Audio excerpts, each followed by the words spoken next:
Good evening, everyone, and welcome to Café Muse. Thank you to Michael Davis for the beautiful guitar music. I'm Majda Gama, and I'm hosting tonight along with Luther Jett. Henry Crawford is behind the scenes working his technical magic. Our featured poets tonight are Kenzie Allen, Grace Cavalieri, and Geoffrey Himes. Our first poet is Kenzie Allen. Kenzie Allen is a Haudenosaunee poet and multimodal artist, is the author of Cloud Missives, Tin House 2024, which was a finalist for the National Poetry Series, the Indigenous Voices Awards, and the CLMP Firecracker Awards, among other honors. Kenzie is the recipient of a 92 NY Discovery Prize, an inaugural James Welch Prize for Indigenous Poets, the 49th Parallel Award in Poetry, and fellowships from Vermont Studio Center, Aspen Writers Foundation, and INNAPO, Indigenous Nations Poets. Her work has appeared in Poetry Magazine, Prairie Schooner, Narrative Magazine, Best New Poets, and other venues, and she is a first-generation descendant of the Oneida Nation of Wisconsin. If you look at the cover of Cloud Missives, you'll see a one-word blurb from poet Diane Seuss that simply says, a masterwork. And this is true. I realized very quickly upon reading Cloud Missives that I was holding in my hands one of the most profound poetry books of the 21st century. It is a debut, but one that was held close and polished for about a decade, if not more, before publication. The many paths the poet walks, her identities and histories, intersect here into a tactile tapestry of poems that begin with pathology and end in love. Some of the many poems to admire and return to in the book are poems that swiftly deconstruct and lay to rest British colonization, exotification of the indigenous tribes of North America, and the scientific lens used to create history in our museums. A Date with the Ghost of the British Empire is a personal favorite. Sometimes when I'm sad, I think about Indiana Jones as another. Pop culture is another lens the author carefully looks through and rewrites. Cloud Missives is the kind of book that, with its arrival, you realize you were missing all along. I could not be more excited to have Kenzie Allen with us tonight. Please welcome her to Café Muse. Thank you, Majda, for that beautiful introduction. And thank you all for being here. I'm so happy you've all made it here tonight in Oneida language. I'll start with a poem from Cloud Missives, one I don't usually read, but it's the closest that I've come to writing a protest poem outright. And the epigraph comes from a protest call off the sidewalks into the streets. So this is central nervous system. What we have lived through settles in the small axons. What we endure whipped along vertebrae all the way to curled toes. We flinch, we fetal, we shrimp round the radiator. We know the epicenter by the shock. We know the limits by the scale of a grimace. We know it doesn't end there. We know our brains are dying from first breath, and we know when we begin to die faster. We gather, we breathe, and can't breathe. We cry mercy. We say uncle. We say don't, like the wind is sucked from our bellies too soon. Or, after years of the slow, dull pain, we lip press, we whiten, we shift our weight to the better leg, press its heel to new damage in our favoring. We bry every contraption, back stretcher, compression bands, the miracle sciatica cure and its clever pressure points. We WebMD, we infomercial, we laugh it off, we minimize, except to say we must have deserved it. We gather, we pray, we sing songs. We ask anyone who may be listening for a cure, for the way our pulse is tied to it, our electrochemical innards, our brains, our eyes, our fingertips, even that which we've long ago lost. We plead, we gather, we pray, we beg the doctors for any diagnosis.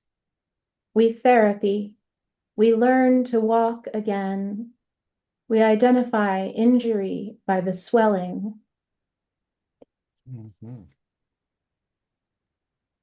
And then I'll read a couple of poems from my new manuscript in progress called Verpesyk, which is a Norwegian word referring to egg-laying sickness, referring to when hens run around the barnyard clucking their heads off because they're about to lay an egg and they're being really obnoxious about it, and also as a colloquialism to refer to human women about to lay an egg, if you will. So this is Verpesyk, which includes these two poems particularly speak to pre-pregnancy and pregnancy. All this blessed matriarchy. Amid heirlooms I may never offer, still waiting for my own seeds to take root in a garden of sand and stone, my mother has found her mother's first moccasins, first corn husk doll, the beading of intricate design, the husks still crisp and whole. For whom would I craft new beginnings? To whom do I give my blood? All this blessed matriarchy, and I am the one to break the chain. Wrong remainder, too dilute, even grasping strawberry roots. My grandmother, every good medicine I've ever been given on my fall. There is no giving you my fullness. I pray for a fullness in my belly. I know I will be the end of my line either way. Mother says, get your feet straight and in the same canoe. Have faith. Grandmother says, many lifetimes we traveled that river. For generations past, it looked easy. So many cousins, you'd be bound to snag one at the powwow. But even then, we were losing our children, who only found their way back to us missing family, language, limbs, futures, moccasins, cornhusk dolls, or buried far from home, or buried inward, returned but not returned. Do I cut my braids in this grief?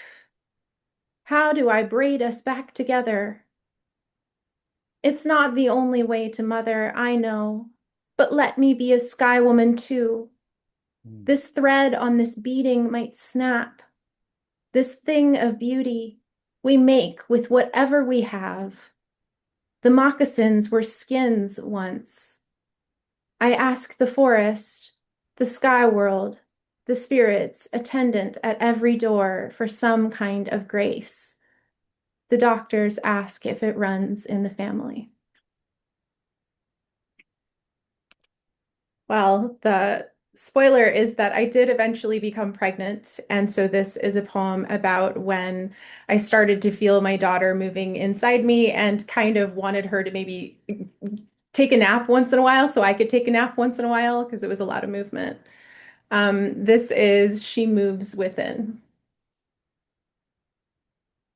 A nerve-struck fish, a moray eel, who darts from bright coral to snap at my every edge, to reach out a tiny hand pressed against the reef of me. All I can think some nights, how to get her back to sleep. But sleep is the impetus. Rest is the real awakening, the cause of kicks, not the cure. A scientist studies the twitch of rat pups piled in slumber, removes the brains, and still they are unstill, claws curled and slackened, eyes fused, yet alive. The finding, The body teaches the brain to know the body in dreams. We explore our own landscapes, skin, a coastline, muscles, a current. In that dead night, dark oceans make sea captains and ships a marriage of heave to and sway. We understand the self as self in abbreviated reach, the bedclothes blockage, twist of a neck to recall the action of a neck. Through strange visions and locked limbs, we relearn absence of a lost foot, crushed nerve, the stroke victim reacquainted with all that remains through spasm, flutter, jerk. What could she dream of but the womb? Or the light my husband shines on my belly to test her marvelous eyes while I hide her from this world as long as one can. What I imagine in my own dark haunts and vanishes. And yet, she need not know the world to know herself, to master a curved tongue, stretched fingers, the articulation of a wrist still yet too small. Give her time, a coral garden, a willing nest. Let her sleep, let her dream. Thank you, Yowanko. Thank you, Kenzie, for those deeply moving and intriguing works and for sharing them with us. Now it's my honor to introduce Grace Cavalieri and Geoffrey Himes. Grace Cavalieri is the Energizer Bunny of the DMV poetry scene. Grace just recently ended her tenure as Maryland's 10th Poet Laureate and is the long-term host of The Poet and the Poem, during which she has interviewed scores, probably hundreds of local DMV writers, including both co-hosts of tonight's Café Muse. Grace is the author of over 30 poetry collections and over 20 plays. Countless writers have benefited from Grace's mentorship, and she has touched so many more with her work. She is a regional and a national treasure who is the embodiment of her given name, Grace. Geoffrey Himes has been immersed in the popular music world as a critic and a historian and as a songwriter since around 1977. He has written for the former Washington Post, the New York Times, Rolling Stone magazine, and many similar publications. Most recently, he has turned to poetry with a solo collection due out later this year, Today I Am an Orphan. Geoffrey and Grace have collaborated on 2 collections of poetry, Fables from Italy and Beyond, and The Third Voice. Both were released within the past year, and tonight we will have the privilege of hearing selections from both those works. The poems are haunting with the urgency of prescience, a parallel world in which the future is foretold in spilt olive oil, in which crows have other plans, a memory in every dream, a woman in every attic, a dog at every door. Please welcome Geoffrey Himes and Grace Cavalieri. Thank you, Luther. So, uh, Grace was my teacher at Antioch College back in the 70s, and we've remained friends for a long time. We co-host 2 groups, one for reading poetry and one for writing poetry. At the end of 2024, an editor asked her to create and then submit some collaborative poems to a magazine, and she asked me to be her partner in that project. And we're very, though we're close friends, we have very different voices, different sensibilities, and it took us a while to sort of mesh. I had experience co-writing songs for many decades, and she's has poems of hers set to music for art songs. But still, there's a learning process. There's an art that you have to get through to uh, you know be productive. You have to sort of learn, not to be too submissive and not to be too aggressive, but to find a give and take in service of the poem itself. We ended up clicking, and we wrote so many poems that we had published 2 books last year. One of them is this one, um, Fables from Italy and Beyond, and this one, The Third Voice. And uh, the third voice is a poem that was actually in the first book, even though it's the title of the second book. Go figure. Um, but I'm going to read that poem because it sort of speaks to what we ended up doing. Is you realize that you're not trying to write a poem that sounds like Grace or a poem that sounds like Geoffrey, because we already have plenty of those. We're trying to write poems that are a new voice that is unprecedented. So I'm going to read the poem, The Third Voice. When a harmonica and a violin play the same melody, a fifth apart, one soaks into the other, a third voice emerges that's neither mouth harp nor fiddle. When two poets alternate lines in the same poem, each rides the cannonball of melody, but leans right or left to shift the trajectory, never heard before, yet strangely familiar. And then the lines that Luther quoted in his very kind introduction are from a poem called Black Dog, which I will read now. We abandoned her in the long ago rain. Everything we didn't love is still in the house. Here comes a dark and dangerous dog, scratching at the door.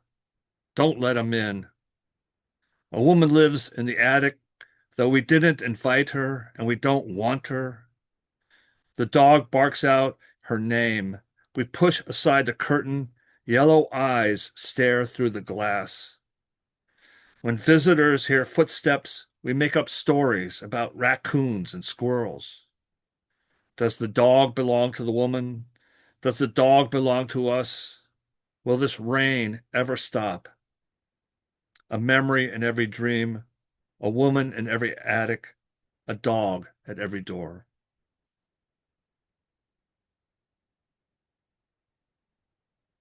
This is called Past, Present, Future. The man on the train looks back. Parallel lines, they say, never meet. But these do, a dot on the horizon.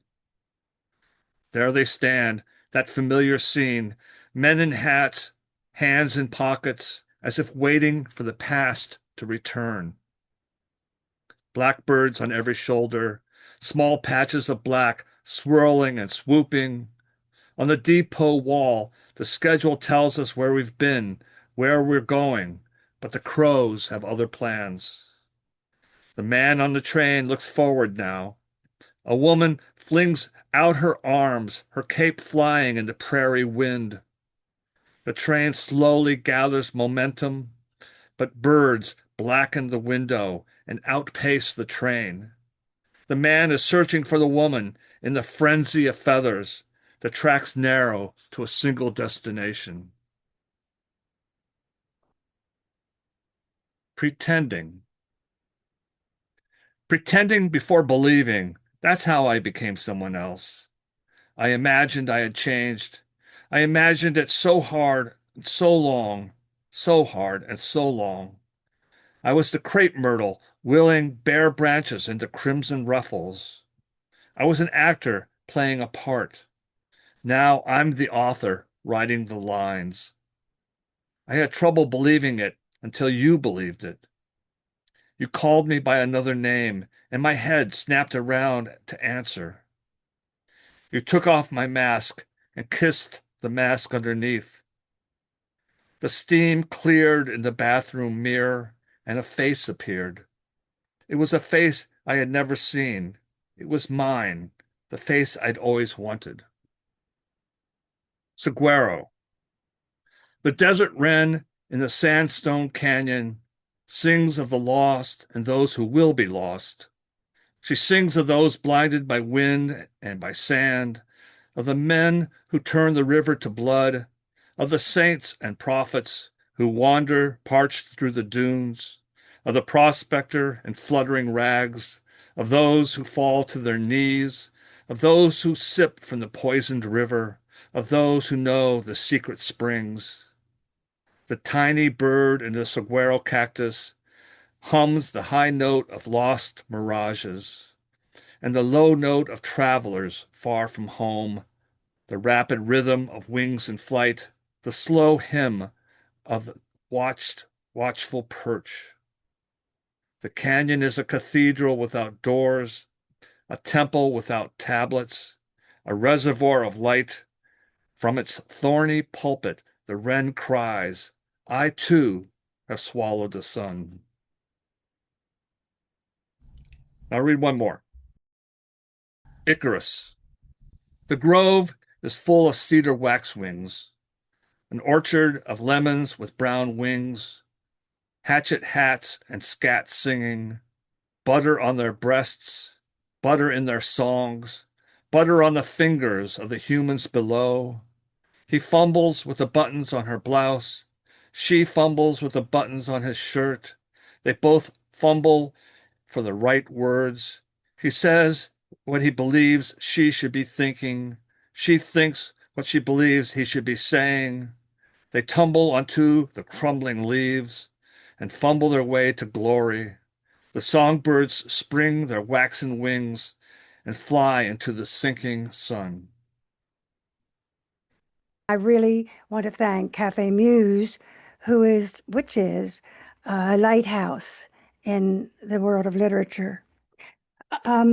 As Geoffrey said, we were not writing dialogue poems.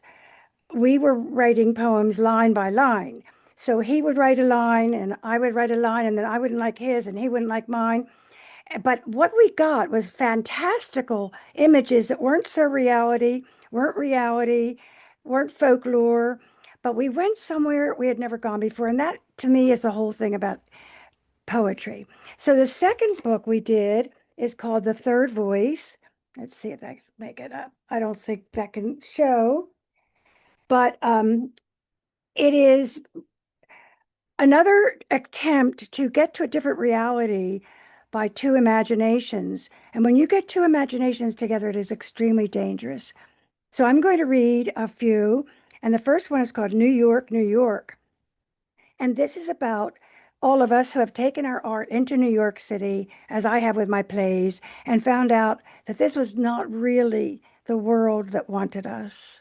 New York, New York. It was the curve of the earth, the tunnel under the river, and the crease in our ambition that led us to this strangely tangled jungle, to the dream deferred. Our shared sense of wonder drew us ever onward into traps and out again, between high rises and theaters, within a cacophony of sirens and desires, no difference between day and night. An egg could fry on the sidewalk. A man could freeze in the fairy tale snow. A saxophone could play the note between the piano keys. A poet could cry from the fire escape. Passers-by applauded, climbed the ladder. The words and dances kept coming, animal cries, mathematical formulas, angelic prayers, demonic curses, whirling our childhood memories, after-death visions, until, finished and forgotten, we could go home. And that's what it was like in New York, New York. The next poem, some people are mean and some are nice, and this is mean. It's called The Arrangement. I am sorry I neglected you. Oh, so sorry. I was in my ermine fantasy, sleepwalking in my crystalline stiletto shoes through aquarium hallways. But there you were, hair matted with rain, nose against my window, breath fogging the pane, waiting like a cat to come in. I should have been paying attention, but I got distracted by the electrodes on my fingers, the turquoise beetles underfoot, the telephone whining like a bee. But I see you now. Come in, come in. Bow your head so I can dry your hair. Lift your chin so our eyes can lock again. Please accept my apology and eat the stone cold soup. The next poem is called The Lost Chord, and it's about the things that we see that nobody else sees, but we see them anyway. The Lost Chord. A chord dazzled through the galaxy and fell on farmers in the field. Not everyone could hear it, but the cows looked up in wonder. The old men in their overalls spun into dust devils in their waders. No outsiders believed it, but the locals swore on the Bible it was true. They said butterflies, large as floating hands, spiraled down within the sound. They said daisies with blinking eyes stretched their stems toward the sky. Scientists snickered. Reporters rolled their eyes, but the witness would not change their story. Dead tractors had come to life. Barren fields had turned fertile. The song that nested in their heads had never been heard on any radio. As for me, I play it furtively in a locked room late at night when no one else can hear. The next poem, The Raven and the Crow, I think is about Jeff and me. We had a real relationship. First of all, we knew each other in Antioch. I was teaching, I was younger, he was a student, he was older. He was so brilliant. He wrote an exegesis of the Beatles lyrics before the Beatles were even popular. But anyway, we've known each other for years. So it was such fun to come together and to just see what each one wanted to offer the other. And this is called The Raven and the Crow. The crow noses through the high grass, hunting the hiding field mouse. The raven glides overhead, watching for the slightest stirring of the stalks. What keeps them moving? Always moving. Hunger, yes, but also something else. Oh, raven, where do you fly so far? What grows on the trees beyond the mountain? Oh, crow, where do you hide in the forest? What rare animals live in the briars? They fly above the same fields, frighten the same farmers, carry the same seeds. But the raven's tail will stiffen, the crow will ruffle wings. No matter how they pluck, their feathers will not smooth. The raven goes to the conference podium and speaks of 20th century modernism. The crow gives her own talk with slides about 18th century Buddhism. They circle each other during cocktails and compare their beaks. Don't they remember their shared childhood, the thin-shelled egg, the poverty of straw? The time will come when they'll shed their skin and become gray shadows. The color of the day ending, the color of night coming on. And I'm going to end with a poem. I have to say that, I mean, Jeff and I are so different. He is very visceral. I am very ethereal. And when we put us together, it was like the biggest experiment that you can imagine. But as I say, we were part of a group at Antioch from 70 to 75. I was there. And there were other poets there. I see Ellen Carter here She was in Antioch. And this is an homage to those poets of the 70s who are still going strong. And as Jeff said, we still meet and study the canon of poetry, and we still meet and read and write creatively. This is called Trapdoor. I didn't believe in magic, certainly not, from a rusty car outgrown by grass. Not until I crawled through the cabin window, tripped over a toppled chair, and somersaulted over a bucket onto the hardwood floor. Staring up at peeling wallpaper, frayed curtains were blowing over a torn calendar, 1973. I had been here before, at a party of city poets, out in the piney woods. My cell phone dropped, lighting up the ghost like a rocket.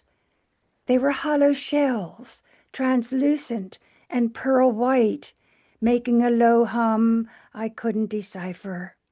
Ellen Carter, John DeChalk, Bernard Welt, Debbie Bendit, Marty Brown, Paul Bartlett, Gail Saunders, Alan Britt, Terence Winch. 50 years younger, as I will always remember them, flickering like half-engaged light bulbs. Envy, lust, and ambition hung in the air like kitchen trash burning in a backyard fire. But when the smoke settled and the flame sank into embers, what remained was thrilling language, stolen kisses, lingering affection. And that's my homage to Antioch College. Thank you very much. Thank you, Grace, and thank you, Geoffrey. This is the point in the evening when we traditionally hand things over to Karen Alinier, our founder, for some Q&A. Well, I'm not sure that we have any cues. I think we'll do something really very short, but I'd like to just talk a little bit about that other voice. And I was wondering if we could have a little back and forth on one of the poems that Jeff and Grace did, maybe from their first book, where Jeff reads a line and Grace reads a line, and we hear the difference between the Oh, dear. contribution. Could we Well, do I don't that? have the first book with me. Oh, you The, don't? the problem with that, Karen, is that the poems didn't end up that way. Oh, they didn't end up that way. Okay. We've got him so thoroughly scrambled that we can't even remember who wrote what Oh, poem. no, we have no idea who wrote what. In Yeah. fact, the whole thing is sometimes we would put lines on a piece of paper and then just figure out which ones we wanted to choose. This is totally an embryo of its own making. I couldn't even begin to know some of the lines. I can't identify which ones are which because Okay. we would parse words, actually literally take words and separate them individually. So it became truly un uno senso.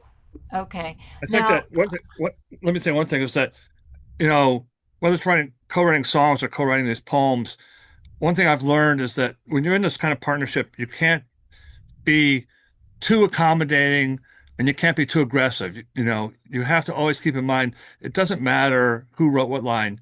The only goal is the best possible poem. It's a And real hardship. You have to give up ego. And yeah, also, it's a relationship. okay. We hurt each other's feelings. We criticized each other. We felt that sometimes we weren't getting enough of our thought in. It is a real relationship.